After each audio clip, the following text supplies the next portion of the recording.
from my dead body. Uchleniuma. Česko kututa Krista Krenko. Jak Oscar. Yes, I bet you have.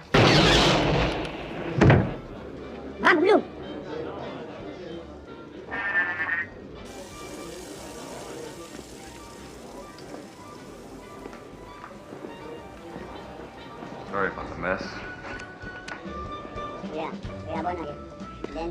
Ce qu'on pourra pas reprocher à ce film, c'est d'être d'accord pour dire que Han a bel et bien tiré le premier Han Shot First. Alors salut à tous, c'est Pixey et on se retrouve pour cette critique du Star Wars de cette année, Solo, A Star Wars Story, donc un spin-off. Hein. Je préfère le dire parce que c'est vrai que j'aime pas beaucoup appeler Star Wars ces films qui se situent dans l'univers Star Wars mais qui ne sont pas des épisodes officiels numérotés. Donc voilà, pour moi les vrais Star Wars sont ceux-là. Donc un spin-off, on va plutôt appeler ça Star Wars Story, donc une histoire Star Wars comme c'est appelé, enfin comme c'est écrit dans la présentation du film. Donc le deuxième spin-off, suite au rachat de Disney, c'était assez intéressant de partir de ce point de vue-là, mais alors une production désastreuse, des réalisateurs qui ont abandonné le bateau, du reshoot, mais alors quand on parle de reshoot, là c'est le reshoot quasiment entier du film, hein, qui a été presque totalement retourné, scénario réécrit, enfin tout ce qui est de plus coûteux, tout ce qui est de plus bordélique, avec un film qui devait sortir à la date prévue, donc on n'a pas choisi de repousser fatalement, et qui s'en sort pas si mal que ça finalement. Pour ce qui est du produit fini, alors c'est avec Alden Ehrenreich qui joue le perso phare de Han Solo, voilà, un acteur que je connaissais pas encore beaucoup, je pense qu'on connaît pas tous forcément beaucoup pour l'instant, qui fait ses débuts d'acteur. On y retrouve aussi Woody Harrelson, bien entendu pour ce qui est de la tête d'affiche, la tête forte du casting, mais aussi Donald Glover, Emilia Clarke ou encore Paul Bettany. Réalisé par Ron Howard, je sais plus si je l'ai dit. Enfin voilà, les deux précédents réals qui avaient commencé un peu le tournage du film, c'était les deux réals de la grande aventure Lego, je ne saurais pas vous dire qui c'est, mais bon voilà, le film je le connais bien, je l'aime bien, donc voilà, c'est ces deux mecs-là. Donc voilà, c'était totalement chaotique. Le fait surtout on va démarrer cette critique en parlant de ça, surtout c'est que moi j'ai vraiment au fil du temps revu mes attentes à la baisse, surtout que j'ai pas beaucoup aimé Rogue One, donc voilà, côté spin-off pour moi ça démarrait bien, on va dire bien, mais moi ça m'a pas du tout touché, ça m'a pas plu, c'est pas quelque chose que j'avais vraiment envie de voir, et avec Solo finalement on va peser le pour et le contre, mais c'est pas mal. C'est pas mal, et je ne vais pas faire partie des gros détracteurs. On va dire que l'affaire est quand même pas trop mal rattrapée. Parce que les défauts, on les connaît, finalement, ce sont les mêmes que depuis le début, que depuis la bande-annonce, depuis les annonces faites quant à ce film, voilà, pour dire de quoi il va s'agir, qu'est-ce qui va se passer. Les problèmes, on les connaît depuis le départ, donc on n'est plus tout à fait surpris finalement au moment de regarder le film, une fois assis dans la salle, de ses défauts. Et ça, c'est un peu tant mieux finalement, parce que le film reste assez honnête là-dessus, et a assumé finalement ses conneries. Parce que oui, avant de commencer pleinement l'analyse, les premiers défauts du film que moi j'avais un peu de mal à avaler, c'était l'absence pour moi de personnage de Han Solo, avec un acteur qui n'y ressemble pas, qui n'a pas forcément la façon de jouer, et ça se vérifie dans le film. Pour le coup, voilà, comme je le savais avant et que le film est venu me confirmer ça, j'ai pas été surpris, j'ai presque pas été déçu, puisque je me suis fait une raison de me dire c'est pas Han Solo, c'est pas lui. Et je vais vous expliquer pourquoi. Mais voilà, j'ai dû faire en sorte d'oublier ce truc-là, de me dire que j'ai un Han Solo dans une version différente, qui ne correspond vraiment pas tout à fait au personnage du 4, du 5 et du 6, qui ne correspond pas à Harrison Ford. Voilà, il a fallu l'accepter, et je pense que c'est ce que j'ai fait, c'est pour ça que je vais rester plutôt cool, mais au bout d'un moment, ça, on le savait, donc au bout d'un moment, une fois assis dans la salle, ça, tu vis avec ou tu vis pas avec, et dans ces cas-là, c'est ton problème. On savait très bien aussi que le film allait certainement être compliqué, alors là, pour le coup, il a plutôt relevé le défi par rapport à voilà, sa production assez chaotique, comme on l'a dit, au fait que les scénarios, les désaccords se sont enchaînés. On a finalement un produit fini qui est pas, pour moi en tout cas, qui est pas aussi surcuté et dégueulasse à regarder que Rogue One.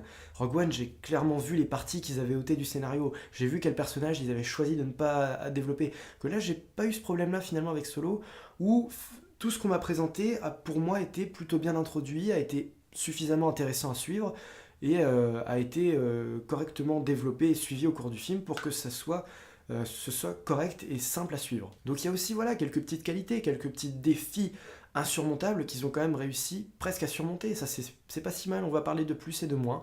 Mais le pas mal va quand même l'emporter sur les inquiétudes que j'avais, donc c'est une bonne chose. Alors du coup, de quoi ça parle Solo ? Eh bien ça parle du personnage de Han Solo que l'on connaît dans l'univers Star Wars, afin de revenir à son origin story. Oui, allez, c'est l'origin story quand même. Sa jeunesse et à son passé, juste avant de devenir le contrebandier que l'on connaît et le rebelle qu'il va ensuite devenir au cours de la trilogie originale. Donc voilà, qu'est-il arrivé au personnage avant qu'il en arrive à ce qu'il est dans les films qu'on connaît. Sinon, pour vous raconter l'histoire, bon, bien sûr, on n'est pas en partie spoiler, mais comment dire, alors comment raconter, c'est de l'origin story, quoi, c'est le voyou qui vient d'une planète pauvre et qui va s'affirmer, se rechercher et tâcher de devenir un grand pilote en passant par de nombreuses étapes, en passant par la case de l'Empire, par la case de contrebandier, de mercenaires plutôt. Et il va faire des rencontres, bien sûr, qui vont forger sa personnalité, des dilemmes, des combats, qui vont venir alimenter ce film. Je voudrais commencer par quelque chose qui m'a vraiment chagriné, J'ai eu de la peine pour le film, franchement. Là, c'est quelque chose que je retiens vraiment pas. Enfin, pour tout dire, déjà, le film en lui-même, je pense que c'est pas un film si mémorable que ça. Enfin, c'est clairement le moins mémorable de tous les Star Wars. Même Rogue One, à ce niveau-là, le surpasse. Il a rien de fantastique et je pense que d'ici quelques jours, quelques semaines, je l'aurais vraiment oublié. Et dans une scène qui aurait pu être vraiment gravée dans le marbre, qui aurait pu être forte, on a la rencontre avec Chewbacca. Je ne vous spoil rien en disant ça, je vais pas vous raconter comment ça se passe. Mais je développerai peut-être un peu en partie spoiler parce que vraiment, on a plutôt cette rencontre du hasard, ça c'est pas le problème, mais ils se sont croisés et en gros Han Solo lui dit tiens, on va être potes. Chewbacca fait ouais, vas-y. Et c'est tout. Je veux dire, il n'y a pas eu la rencontre de des esprits forts qui se sont rencontrés pour des raisons politiques, des raisons amicales, des raisons de baston, de conflit, enfin je sais pas, c'est. Il y a quoi? Il y a une petite bagarre entre les deux, et puis c'est tout. Après, on est potes comme en 14, quoi. Je viens de vous inventer une nouvelle expression dans cette chaîne. Allez, encore une. On est potes comme en 14. Allez, moi, je la trouve pas mal. Donc ouais, je sais pas, c'est vraiment pas quelque chose de bien foutu dans le film, hein. Franchement, il y avait des tas d'autres rencontres possibles entre les deux qui auraient pu être mieux foutues, mais je retiens surtout celle-là, c'était pas terrible. Il y a encore du fanservice un peu poussif. On a encore le jeu d'échecs du Faucon Millenium qui nous est ressorti pour la je ne sais combien de fois, qui était déjà là dans Star Wars 7. Le même truc, encore remis encore dans Star Wars, dans un spin-off, tu te dis bon, et là en plus on en parle, quoi. Autant dans Star Wars 7, c'était tiens il apparaît, il est là, on n'en parle plus. Là c'est on va y rejouer, comme dans le 4, hein, bien sûr, on va faire une petite partie d'échecs, parce que au cas où ceux qui l'auraient manqué dans le 7 ne l'auraient pas vu, là, tiens il est là, il est là, il est là. Bon, je suis content, par contre c'est le premier film depuis le rachat où on voit pas ces 3PO et R2D2. Heureusement, parce que alors là, ceux-là, purée, mais si on les avait vus, je me serais dit putain, mais les mecs, enfin les droïdes, qui sont là, mais à chaque moment, genre c'est bientôt des easter eggs sur pattes. Heureusement, ils n'y sont pas. Mais alors, des fois, j'étais pas loin de me dire bordel, j'espère qu'ils vont pas débarquer parce que on a une scène avec des droïdes, je peux pas vous en parler, mais une multitude de droïdes. Et je me suis dit purée, mais alors s'ils sont dans le tas, mais je pète un câble. Heureusement qu'ils n'y étaient pas. Continuons un peu sur les défauts du film. J'ai trouvé qu'à certaines séquences, il était ultra sombre, que le décor est pas si fantastique que ça, hein. Alors, je pense le point positif du film, c'est que pour ceux qui aiment pas le fond vert, il y en a pas beaucoup. J'en vois pas énormément. Enfin, en tout cas, le film n'est pas nourri surtout par ça. Donc ça, c'est vrai que c'est la force dernièrement de Lucasfilm, c'est qu'ils savent quand même te faire un certain décor où, même quand il y a du fond vert, on sait de le mélanger correctement au décor physique qui est présent à l'écran, ce qui fait que le fond vert est vraiment bien incrusté. Bon, c'est du gros budget aussi quand même, hein, surtout que la surproduction du film a fait que, voilà, niveau budget, ça a explosé, hein. Donc, c'est bien foutu, mais c'est du côté de la lumière que c'est pas toujours terrible. L'éclairage, surtout en début de film, c'est très sombre, c'est un peu crasseux. Alors parfois, on a cet aspect, voilà, film de voyou, presque western, qui ressort, et pour le coup, ça le fait. Mais je sais pas, non, c'est pas toujours super fou, quoi, c'est. Il manque cette planète, il manque plutôt cette scène, où il y a quelque chose de vraiment Star Wars, de vraiment légendaire, parce que les Jedi me manquent pas dans ces spin-offs. Enfin, je veux dire, Rogue One c'est pareil, et encore Rogue One il y a un peu de Jedi quand même. Mais là pour le coup, les Jedi m'ont pas manqué, les Sith non plus, même si je vais y revenir plutôt vers la partie spoiler. Mais il manque ce petit truc où justement ça te fait vibrer, justement comme quand tu vois ces combats de sabre laser, comme quand tu vois Yoda qui utilise la force. Il n'y a pas de scène forte en fait là. Dans ce Star Wars, même dans Rogue One il y avait des scènes qui étaient monstrueusement bien, ça faut que je le reconnaisse. J'ai adoré la fin de Rogue One, mais j'ai adoré que la fin. Et il n'y a aucun moment où j'étais vraiment ébahi, j'ai eu un plaisir dans les yeux et dans les oreilles, j'ai eu un moment de grand cinéma. Il n'y en a pas dans Solo. C'est un enchaînement de scènes sympa, c'est une histoire pas très difficile, qui se prend pas trop la tête, mais il n'y a pas cette scène sur laquelle toute l'équipe du film s'est dit « Allez les mecs, là c'est la grosse scène du film, on se concentre, on fait un taf de malade, les équipes, je veux que vous fassiez quelque chose de phénoménal. » Il n'y a pas ça dans Solo. Et c'est con parce que je pense que c'est le premier film de l'univers Star Wars où finalement je comprends un petit peu ceux qui disent que c'est assez plat. Je m'ennuie pas pendant le film. Mais c'est le Star Wars le plus plat que j'ai jamais vu, quoi. C'est un tout, c'est un tout. Les acteurs, le décor, les effets spéciaux... Il n'y a rien de transcendant, il n'y a rien qui fait la force du film, quoi. Je parlais du côté western, c'est plutôt un bon point pour le film. C'est vrai que on a presque une multitude de méchants, on a beaucoup de combats, et les combats sont plutôt bien foutus pour moi. Il y a quelques scènes de guerre au début, une planète de front, on peut pas dire le contraire, où il y a vraiment des tranchées, des explosions. Ça fait vraiment un contexte militaire et guerrier sur une planète désertée, désolée par les bombes, les explosions et tout ce qui va avec la guerre. Et là, c'est vrai que Ron Howard a su faire le taf pour te montrer ça. C'est pas l'intrigue du film, mais c'est ce qu'il fallait dans Rogue One finalement. Rogue One, le problème, c'est que quand il y a une grosse baston, quand il y a le moment fort du film, c'est sur la plage avec les cocotiers et les vaisseaux spatiaux et puis les quadripodes. Tu te dis oui, d'accord, ok, mais c'est juste beau, mais ça fait pas super guerre, quoi, ton truc. Voilà, c'était trop des guerres un peu synthétiques, un peu voilà, avec des mecs qui... oui, enfin, Rogue One, je vais pas en parler très longtemps, mais voilà. Là, en début de film, Yann Solo rejoint quand même les rangs impériaux et il y a quand même du sacré badaboum, mais bien foutu. Il y a quand même des persos... alors, il n'y a pas du sang quand même, parce qu'il faut que ça reste familial, faut pas que ça passe le moins de 12 ans, mais on a même Chewbacca qui démembre à un moment un mec, et tu vois littéralement les bras, voilà, presque du Deadpool dans le film.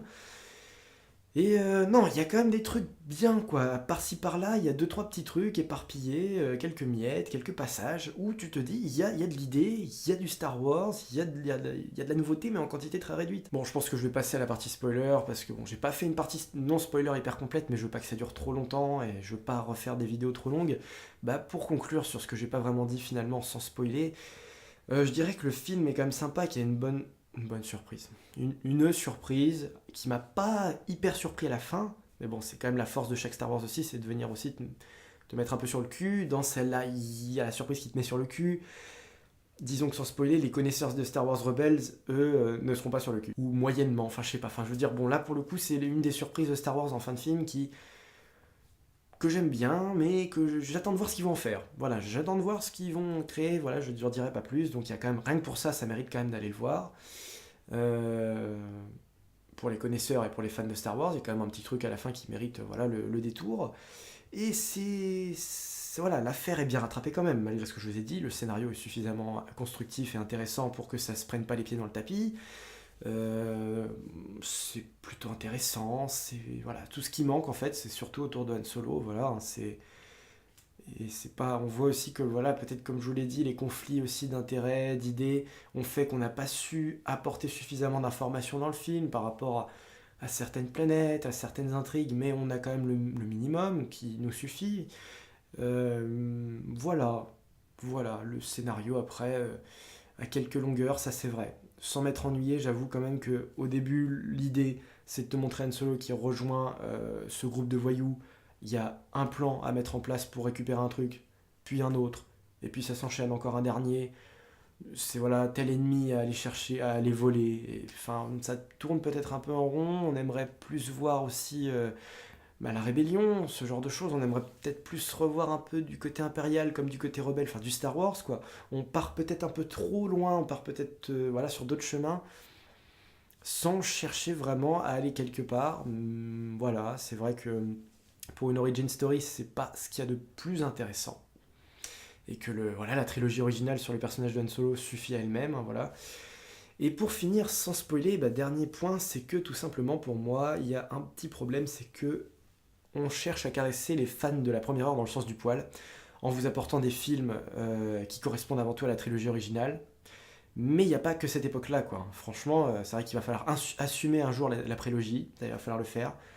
Peut-être qu'on peut dire qu'on commence un peu à le faire avec Solo, bizarrement. Mais c'est pas encore ça. Il y a eu Rogue One entre le 3 et le 4, il y a eu Solo entre le 3 et le 4. Arrêtons-nous là. Il y a du Boba Fett qui se prépare. Pourquoi pas, mais arrêtons-nous là. Allons chercher même des spin-offs qu'on peut faire entre le 7 et le 8, ou entre le 6 et le 7. Enfin, j'en sais rien, mais pondez-nous des autres idées. Arrêtez de caresser dans le sens du poil ces gens qui veulent voir du Han Solo alors qu'on te donne pas l'acteur qui va avec. Je suis désolé, mais il y en avait d'autres. Hein, voilà, par exemple, cet acteur-là, il a joué un personnage de Harrison Ford plus jeune. Je me rappelle jamais de son nom.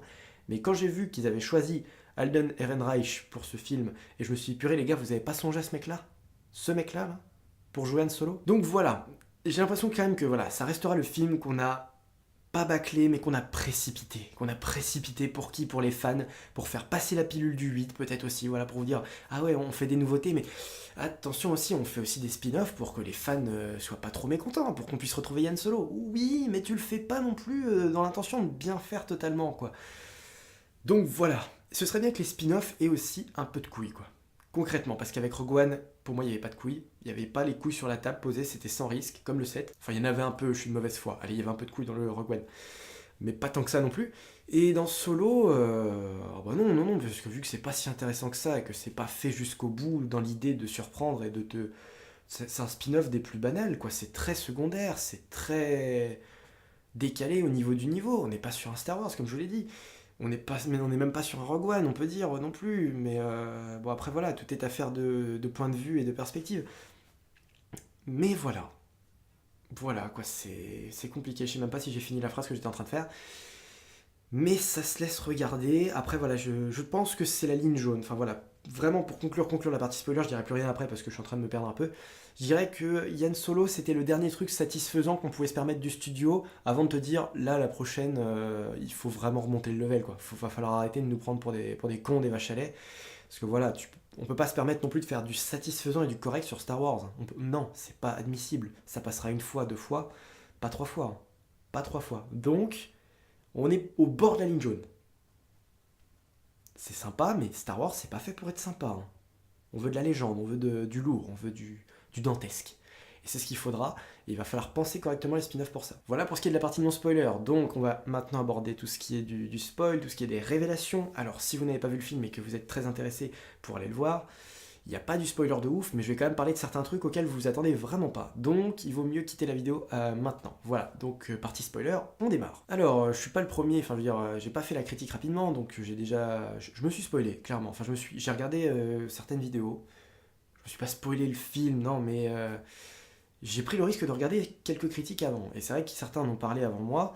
Le fait que le personnage s'appelle pas Solo, son nom de famille c'est pas Solo, c'est vrai que c'est con. Mais qu'est-ce que c'est con dans le film, quoi. Il vient tout seul s'inscrire à l'armée. Le gars dit, vous êtes seul? Oui. Alors tu t'appelleras Han Solo. Ouais, putain, quoi. C'est le nom du film, Solo. Solo, c'est le nom du film. Vous savez que même Bruno Solo, le comédien français, s'est appelé... Enfin, c'est un nom de scène un peu, voilà, mais il s'est appelé Solo à cause du personnage qu'il adore. Hein. Ça vient de là. Et maintenant, t'apprends que le nom du personnage est une putain de coïncidence. On t'appellera Solo. Mais c'est putain de bidon, c'est grotesque. Voilà, c'est ce que je vous dis, là, le spin-off, là, mais dans quoi tu tombes, là? Mais qu'est-ce que tu... T'es au courant qu'il y a des fans assis dans la salle, enfin il en reste encore un peu, même si le film on n'y croyait plus trop des masses et qu'on a vraiment revu nos attentes à la baisse, faut pas continuer de nous chier dessus, faut peut-être essayer de relever un peu le niveau quand même un jour. Donc ouais, il y a ça, la rencontre avec Chewbacca, je voulais y revenir, Chewbacca qui est prisonnier des impériaux dans une espèce de fosse où on lui balance des prisonniers qui bouffent littéralement, alors j'ai trouvé que c'était vachement barbare parce que c'est possible, on sait que les Wookiees c'est des créatures douces, on va dire, plutôt gentilles, mais féroces, qui n'hésitent pas à tabasser leurs ennemis, voilà, mais qui ne cherchent pas la merde en fait. Mais ils ont certainement dû l'affamer, ils l'ont pas donné à bouffer pendant 3 jours, et donc ils bouffent ses ennemis. Et à ce moment-là, tu te dis, ça fait un peu peur, quoi. Il arrive dans l'ombre, tu te dis, qu'est-ce que c'est? Et après, j'ai compris que c'était Chewbacca, et je me suis dit, comment c'est possible qu'il aille pas bouffer Han Solo, pardon. Et là aussi, on est dans la résolution d'action, dans la bouffonnerie. Han Solo va lui parler un peu en Wookiee, ce qui est complètement débile, c'est pas crédible une seconde, enfin je veux dire, il y a quelque chose qui fonctionne pas. Il peut parler Wookiee ce que tu veux, mais le Wookiee, vu que c'est des grognements, c'est des espèces de gémissements, comme je l'ai fait tout à l'heure, comment on n'a jamais entendu parler un humain parler Wookiee? C'était certainement qu'il y avait des bonnes raisons.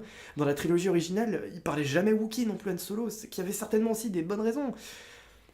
Donc voilà, en parlant 2-3 mots de Wookiee, enfin c'est pas des mots, mais voilà, il réussit à se sauver les fesses d'une créature qui a pas bouffé depuis 3 jours, qui était sur le point de le bouffer.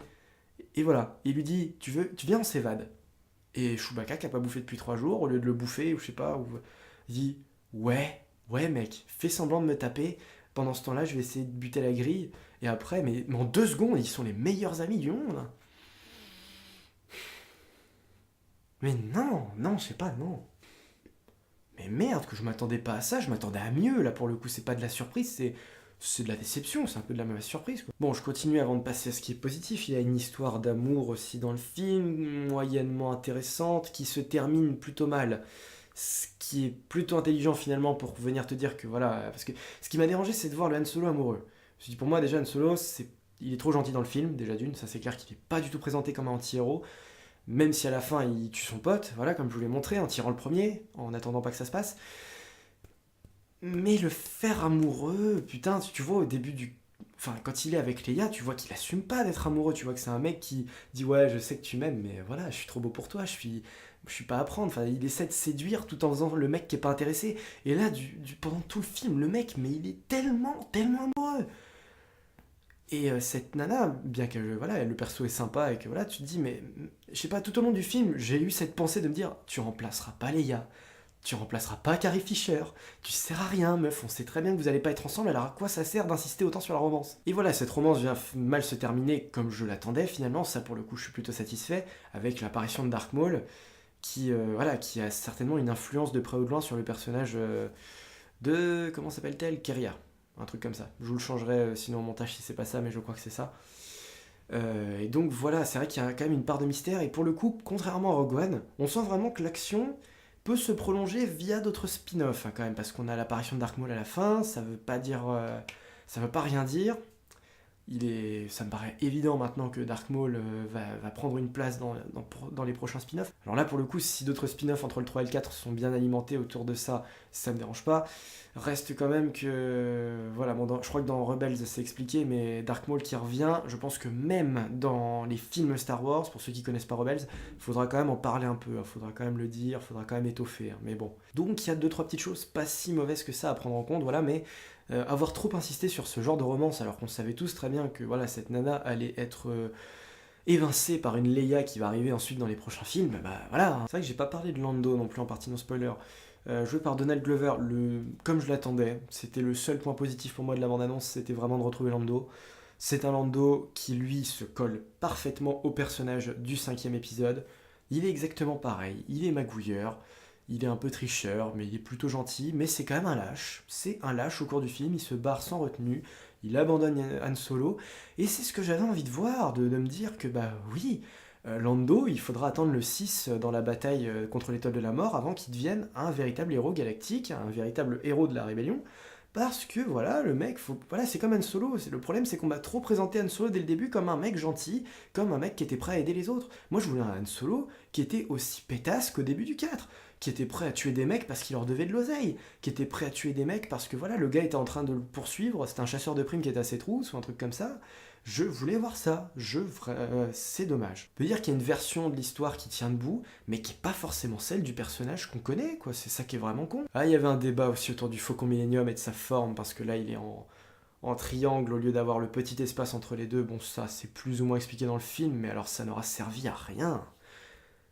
C'est... Pourquoi?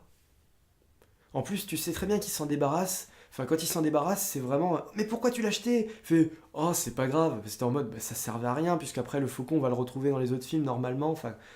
Mais alors, pourquoi l'avoir ajouté, quoi? Si dans le film, ton truc sert à rien, qu'on s'en sert pas, pourquoi avoir rajouté un truc entre les deux branches du faucon? Je ne sais pas. Il y a 2-3 allusions sympas. Il y a un moment où il dit pas. Alors, la phrase d'Han Solo, c'est I have a bad feeling about this. J'ai un mauvais pressentiment.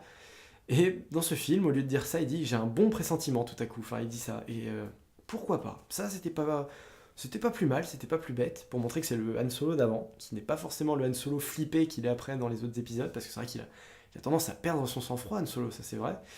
Chose qui n'existe pas aussi dans ce film. Donc bon, là pour le coup, on peut dire que voilà, comme j'ai dit, il y a une évolution de personnage où il était moins stressé avant.